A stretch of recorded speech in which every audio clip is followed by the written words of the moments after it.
Branded, Chapter 1. There are many causes for which I am prepared to die, but none for which I am prepared to kill, Mr. Roberts said. Does anybody know who said that? You, Mr. Roberts, Oswald said. Some of the class laughed. Mr. Roberts silenced them with a look.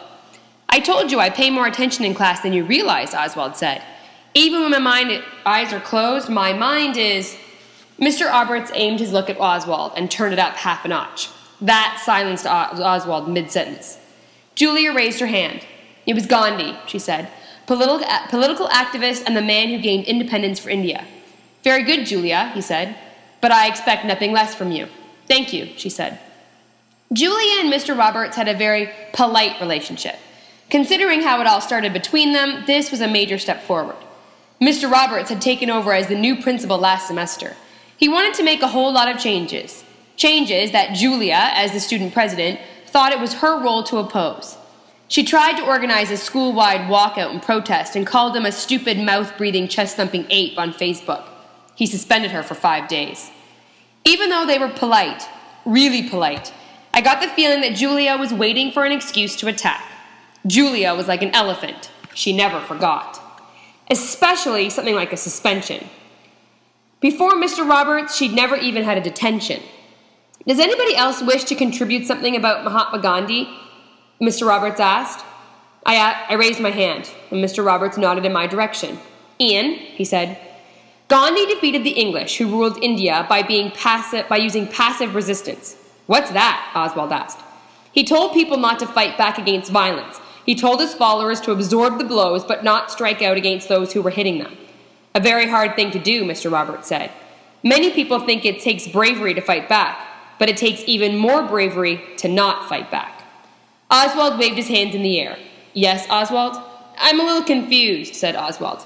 A little? Mr. Oswald asked, and everybody, including Oswald, laughed. Oswald and Mr. Roberts had a strange relationship. It wasn't particularly polite, but they both seemed to enjoy it. My apologies for the cheap shot, Mr. Roberts said. No offense. Hey, no problem. I'm confused, but you're talking about there being no cause worth killing for. But you were in the Marines. Didn't they sort of train you to fight back and try to kill people? Mr. Roberts chuckled. They trained us to defend our country. And if that meant killing somebody, Oswald asked, I would have done my duty. I could imagine Mr. Roberts killing somebody. He probably wouldn't even need a weapon. He was an ex-Marine, but he still looked like a Marine. He was tall and stocky and had a crew cut. I wouldn't want to cross him. Well, not again. We'd had a clash in the beginning, but it's strange. I think he admired me for taking a stand against one of his policies. I greatly admire Gandhi, Mr. Roberts continued, but I think there are some things for which we must be prepared to fight against, die for, and yes, kill. What sort of things? Oswald asked. We need to fight oppression, terrorism, and threats to our way of life, to protect democracy. Didn't Gandhi create the largest democracy in the world by not fighting? I asked, cutting him off. Yes, he did. You seem to know a great deal about Gandhi, Mr. Roberts said. I've been keeping up with the reading, I said. Mr. Roberts' social justice class had caused me to read a whole lot of things that hadn't been assigned. Some people believe we should fight for what is right, even if that means breaking the law, Mr. Roberts said. It's the moral duty of somebody to disobey a law he doesn't agree with, I answered. Ah, now you're speaking the words of Dr. Martin Luther King, Mr. Roberts said. It could be argued that Dr. King adopted Gandhi's principles and practices. That opened up a whole discussion. Other students added opinions and quotes and arguments. This class often went way off the assigned topics, but that made it even better. Besides, Mr. Roberts was the principal. He wasn't going to get in trouble for not following the course outline. In fact, he created this course and insisted on teaching it. He said he thought every principal should teach at least one course to stay in touch with his students. Mr. Roberts was in constant touch with the students. He was always in the hallways, in the cafeteria, in the yard, at all the games, and even at the school dances. He seemed to be everywhere. He didn't miss much. He seemed to know everything and everybody in the school. Of course, whether he knew you or not didn't matter if you were breaking any of the rules. And there were lots of rules to break. Mr. Roberts had added quite a few since he had become our principal. We weren't allowed hats, iPods, or cell phones. There was to be no misbehavior with no exceptions. He didn't like it when people broke rules or... I had an idea. I raised my hand. Ian?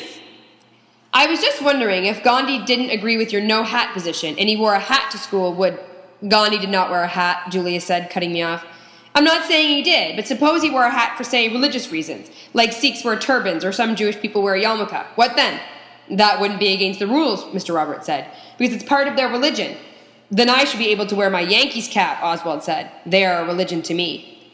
The Yankees are not a religion, Mr. Roberts said firmly.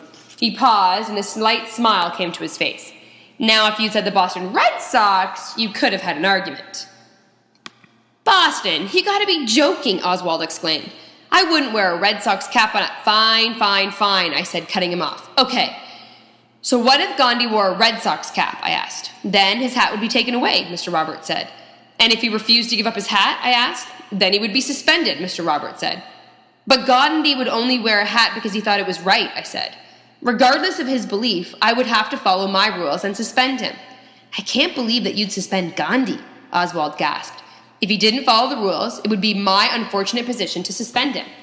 And Gandhi would walk right up to you wearing that hat and dare you to suspend him, I said, defying the rule to raise awareness of its unjust nature. Yes, he would. The bell rang to end the class, drowning out his last few words. That bell could wake the dead, Mr. Roberts said as it faded. Please make sure you all attend the assembly, he said. It is mandatory, and as you know, I would give Gandhi a detention if he didn't show up. We had a school assembly once a week, and it was the same as any other class. If you didn't attend, you were given a detention. I joined Oswald and Julia. We started to leave with the rest of the class. Oswald, Mr. Roberts called out, can you please stay after class? I want to discuss something with you. Oswald nodded solemnly. This wasn't going to be good. Oswald hadn't handed in today's assignment. He was hoping that Mr. Roberts wouldn't notice. Fat chance. Mr. Roberts noticed everything. I gave Oswald a tap on the shoulder. Hang in there, I whispered. Do you think he's ever going to learn to keep his mouth shut? Julia asked as we walked out of the class. How long have you known Oswald? I asked. Fair enough. But he was just joking around in there. Mr. Roberts has to be a little understanding. I laughed. Remember, this is a guy who would suspend Gandhi. What chance does Oswald have? Besides, this isn't about what Oswald said. It's about him not handing in today's assignment.